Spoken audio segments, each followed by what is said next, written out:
सौतेली बेटी चली ससुराल। माँ, आप क्यों चली गई? जानती हूँ आपके जाते ही मेरी जिंदगी में सब कुछ बदल गया, मेरे बाबा तक बदल गए। ये सभी मेरे ऊपर बहुत जुल्म करते हैं। मेरी सौतेली माँ तो मुझे खाना तक नहीं देती। मैं भी आपके पास ही आना चाहती हूँ।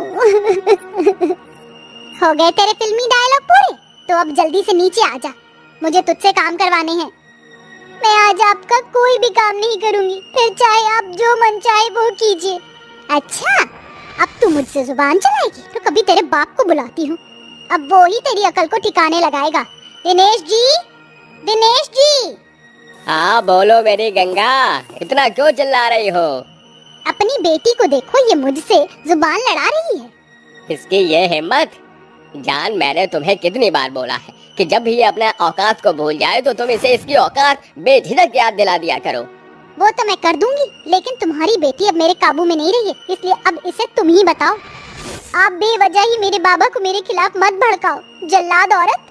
तेरी ये मजाल कि तू मेरी पत्नी से जबान लड़ाई। रुक, तुझे मैं बताता हूँ। ऐसे बोलकर दिनेश ने पार्वती के गाल पर जोरों का थप्पड़ लगाया। आया मजा? तो कभी तो मेरा बदला भी बाकी है। ये ले, ये ले। गंगा बेवजह ही पार्वती को चप्पलों से मारने लगी। इस औरत की तस्वीर देख देख कर तेरे अंदर हिम्मत आती है ना? ला देखा, आज मैं तेरी इस हिम्मत को यहीं जलाकर चकनाचूर कर देती हूँ। गंगा ने पार्वती के हाथों से उसकी माँ की तस्वीर छीन ली और जोर से जमीन पर दे मारी। जमीन पर गिरने की वजह से उस तस्वीर का फ्रेम टूट गया और सभी तरफ कांच ही कांच हो गया और गंगा उस तस्वीर को जलाने लगी। नहीं नहीं, ऐसा मत करो, मेरे पास बस मेरी माँ की यही एक तस्वीर है, प्लीज इसे मुझे वापस दे दो। अब तेरी माँ की तरह इस तस्वीर का भी वजूद खत्म हो जाएगा। गंगा ने आशा की तस्वीर में आग लगा दी। बेचारी पार्वती उसे देख देख कर बहुत ज्यादा रो रही थी, लेकिन दोनों बेदर्दी माँ और बाप को उसके आंसू देखकर बहुत सुकून मिल रहा था। ले, तेरी माँ की अब ये तस्वीर भी खत्म। अब जल्दी से नीचे आ, वरना तुझे भी खत्म कर दूंगी, समझी? पार्वती ऐसे बोलकर गंगा और दिनेश कमरे से चले गए। बेचारी पार्वती दिल में ही अपने आंसू दबाते हुए नीचे चली गई और कामों को करने लगी। ऐसे ही सिलसिला जारी था। बेचारी पार्वती अपनी सौतेली माँ और सगे बाप के बीच घुट घुट कर रह रही थी। सुनिए दिनेश जी, कल मेरी सहेली मुझे एक बड़े घराने का रिश्ता बता रही थी। घर बार बहुत ही अच्छा है, तो मैं सोच रही हूँ कि इस बोझ को अपने सर से जल्द दफा कर दूं। वो तो ठीक है, लेकिन तुम पार्वती की शादी बड़े घराने में क्यों करना चाहती हो? इसकी शादी तो हम किसी भी राह चलते राहगीर से करवा देंगे। क्योंकि इस शादी में हमारा भी फायदा हो जाएगा। दूल्हा दुल्हन ले जाने के लिए दहेज लेगा नहीं, बल्कि लड़की के माँ बाप को देगा। मेरी सहेली बोल रही थी कि वो दुल्हन ले जाने के 10 लाख रुपए नकद और एक गाड़ी देने को तैयार है। नेकी और पूछ पूछ, हमें घर बार से क्या मतलब? हमें तो बस हमारे पैसे और गाड़ी मिल जाए। तो क्या मैं रिश्ता पक्का कर दूं? बिल्कुल, लेकिन मैं समझा नहीं कि वो उल्टा दहेज दे क्यों रहा है। वो आपको शादी के दिन ही पता चल जाएगा। ऐसे बोलकर गंगा ने बात को खत्म कर दिया और उन्होंने पार्वती को इस सब के बारे में कुछ भी नहीं बताया। पार्वती, ओ पार्वती, बोलिए। ये ले, जल्दी से ये पीला सूट पहन ले। क्यों, किसी के उपटन का फंक्शन है क्या? किसी के नहीं, तेरे ही उपटन का फंक्शन है। मेरे? हाँ, लेकिन किससे मेरी शादी होने वाली है? मैं तो कुछ भी नहीं जानती हूँ।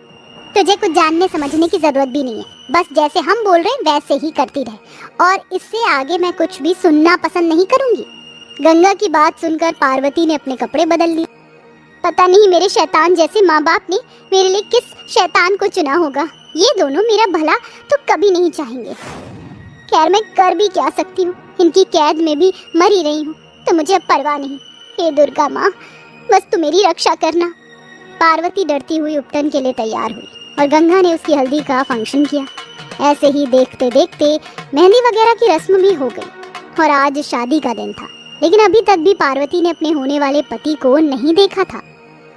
भगवान जाने कि मेरा पति कौन है। ए पार्वती, नीचे आ जा, पंडित जी बुला रहे हैं। जी।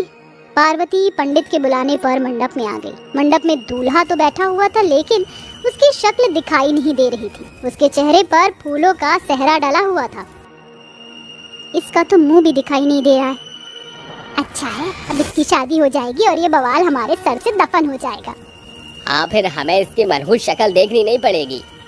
मुंह पर सेहरा डाले हुए पार्वती की शादी किशन के साथ हो गई। दोनों माँ बाप भी पार्वती की शादी होने से बहुत ही ज्यादा खुश थे। पार्वती के माँ बाप ने विदाई के वक्त उसे गले से भी नहीं लगाया और पार्वती विदा होकर अपने ससुराल आ गई। सुनिए, हम दोनों की शादी भी हो गई है, लेकिन मैंने आज तक आपका चेहरा नहीं देखा। इस सेहरे को चेहरे से हटाइए ना। जरूर। किशन ने पार्वती की बात सुनकर अपने चेहरे से फूलों का सेहरा हटा दिया। उसका चेहरा देखते ही पार्वती की आंखें हैरानी से फट गईं और तुम मेरे पति हो? क्यों, तुम्हें पता नहीं है क्या? नहीं, मैं तुम्हें अपना पति नहीं मानती। तुम तो मेरे बाबा की उम्र के हो। तुम मुझे पति मानो या ना मानो, लेकिन मैं ही तुम्हारा पति हूँ और तुम्हें पत्नी बनाने के बदले मैंने तुम्हारे माँ बाप को एक गाड़ी और 10 लाख रुपए भी दिए हैं। नहीं, सिर्फ कुछ पैसों और गाड़ी के लालच में आकर मेरे माँ बाबा ने मेरी जिंदगी बर्बाद कर दी। चुप हो जाओ, तुम्हारा ऐसे रोना मुझे अच्छा नहीं लग रहा है। देखो, मैं तुम्हें अपनी पत्नी बनाने के लिए घर में नहीं लाया हूँ। बस मुझे तो काम से लौटने के बाद मेरे आगे खाना रखने वाली और मेरे कामों में हाथ बटाने वाली चाहिए थी। अब कोई लड़की ऐसे ही तो मेरे साथ रहती नहीं, तो मुझे शादी का ही एक रास्ता नजर आया। अगर तुम्हें मुझे पति नहीं मानना है तो मत मारो, मैं दूसरे कमरे में सो जाऊंगा, लेकिन ऐसे प्लीज रो मत।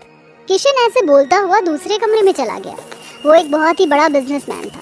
उसकी ऐसी आदत देख पार्वती को वहाँ पर थोड़ा सा अच्छा महसूस हुआ। उस दिन के बाद से पार्वती किशन की सेवा करने लगी।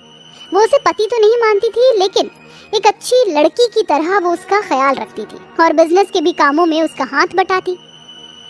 पार्वती, आओ यहाँ बैठो, साथ में मूवी देखते हैं। जी नहीं, मैं ऐसे आपके इतने करीब नहीं बैठूंगी।